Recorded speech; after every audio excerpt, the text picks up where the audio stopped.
গায়ে হলুদ থেকে শুরু করে একটি জমকালো আয়োজনের সবই ছিল বিয়ের অনুষ্ঠানে। পিতামাতা থাকতো এতিম। উর্মির বিয়ের আয়োজনে ছিল বরযাত্রীদের গেট ও আসন গ্রহণ সহ সব রকমারি খাবারের পসরা, পার্লার থেকে বধূ সাজানো সহ সব আনুষ্ঠানিকতা। মঙ্গলবার 1 জুলাই সিরাজগঞ্জের তাঁত শিল্প সমৃদ্ধ বেলুকুচি উপজেলার ধুকুরিয়াবেড়া ইউনিয়নের ব্রাহ্মণ গ্রামের উর্মি খাতুনের বিয়ের আয়োজন ছিল। 10 বছর আগে মেয়েটির মা বাবার ডিভোর্স হয়ে যায়। দুজনেই বিয়ে করে চলে যান অন্যত্র। অভাগা মেয়ের ঠাঁই হয় বৃদ্ধ নানা নানির কাছে।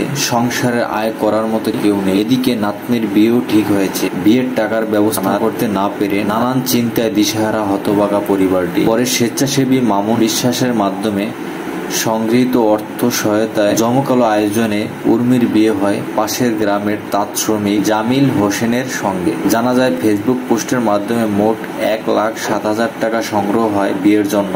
এই অর্থ দিয়ে আয়োজন করা হয় একটি পূর্ণাঙ্গ ও সম্মানজনক বিয়ে। উর্মি খাতুনকে জাঁকজমকভাবে সাজানোর জন্য পার্লার থেকে মেকআপ আর্টিস্ট আনা হয়। কেনা হয় বিয়ের শাড়ি, হলুদের কাপড়, জুতা, কসমেটিক সহ প্রয়োজনীয় সকল জিনিসপত্র। দেওয়া হয় একটি সুকেস, আলমারি, লেপ, কম্বল সহ একটি নতুন সংসার শুরু করার যাবতীয় জিনিস। বিয়েতে অতিথির জন্য রান্না করা হয় সবজি, মুরগির রোস্ট, গরুর মাংস, দই। শতাধিক মানুষকে আপ্যায়ন করা হয় উৎসব মুখর পরিবেশে।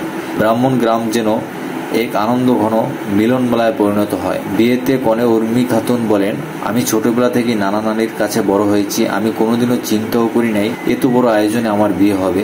যারা বিয়ের জন্য কষ্ট করেছেন তাদের প্রতি কৃতজ্ঞতা জানাই। বর মোহাম্মদ জামিল খান বলেন, অসহায় উর্মিকে বিয়ে করতে পেরে আমি খুবই গর্বিত। দাম্পত্য জীবনে সবার কাছে দোয়া প্রত্যাশা করছি। গ্রামের বৃদ্ধ মোহাম্মদ আব্দুল মালেক বলেন, উর্মির বয়স হওয়ায় বিয়ের জন্য আর্থিক সহযোগিতার প্রয়োজন ছিল। পরে মামুন বিশ্বাসকে জানালে তিনি বিয়ের আয়োজন করেন। আজকে রাজকীয় আয়োজনে বিয়ে হয়, আমরা খুব খুশি। উর্মির নানা মোহাম্মদ আব্দুল কুদ্দুস বলেন, রাজকীয় আয়োজনে নাতনির বিয়ে দিতে পেরে আমি খুবই খুশি। সবাই আমার নাতনির জন্য দোয়া করবেন।